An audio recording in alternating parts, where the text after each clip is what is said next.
So you may have heard something or another about this newfangled iPhone 5 gizmo. There's nothing specific about the iPhone 5 that I can point to as the reason the iPhone 5 scares me. Frankly, all of its new features seem pretty cool.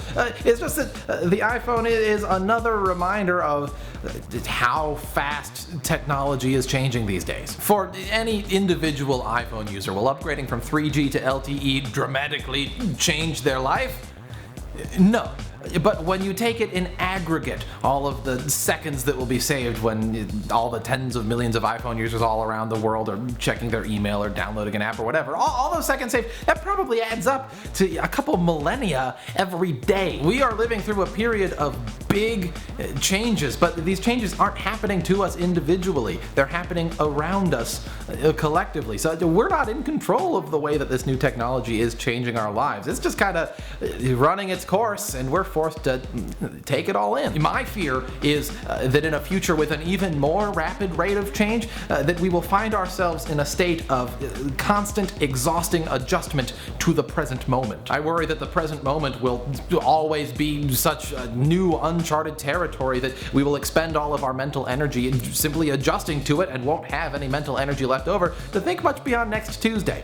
And let me give you an example of why I think it's important that we always be able to think past next Tuesday. This, boys and girls, is a bust of my face that was scanned into 3D rendering software with a hacked Xbox Kinect and printed with a 3D printer. Now, this was printed with a very early, circa 2011 or so version of 3D printing technology, but to give you an idea of where this technology is headed, Jay Leno has something to show you. It feeds it in like fishing line into a nozzle, and the nozzle has a very high temperature that can be turned on and off.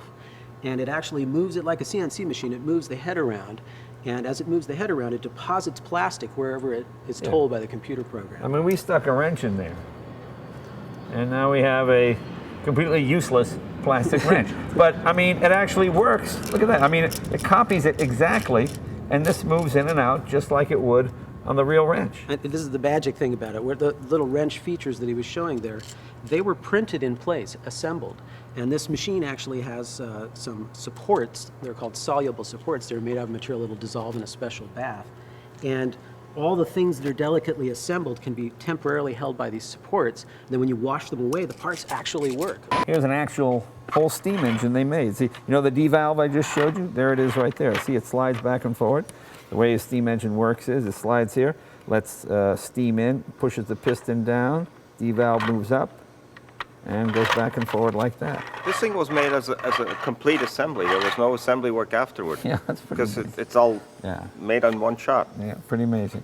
Just imagine with me here for a moment where this technology will be 20 years from now. It'll be 1,000 times more complex, and it'll only cost a couple $100s. One of my mantras on PogoBat as of late has been that we live in the age of decentralization, how a 17-year-old kid in his mom's basement in Nebraska can launch a media career, blah, blah, blah, blah. But we're not talking about the decentralization of media here. We're talking about the decentralization of manufacturing.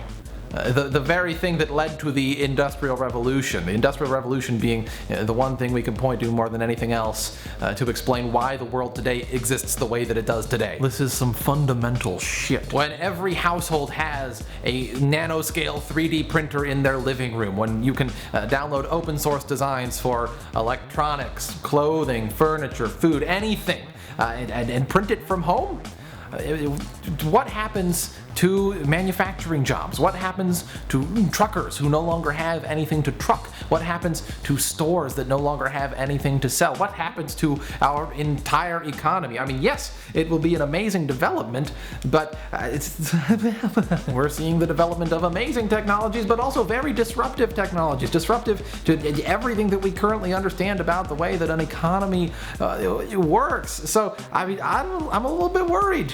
If technology continues to change faster and faster, some of these changes could catch us a little flat-footed and throw things into chaos. I don't know. What do you think? Leave a video response.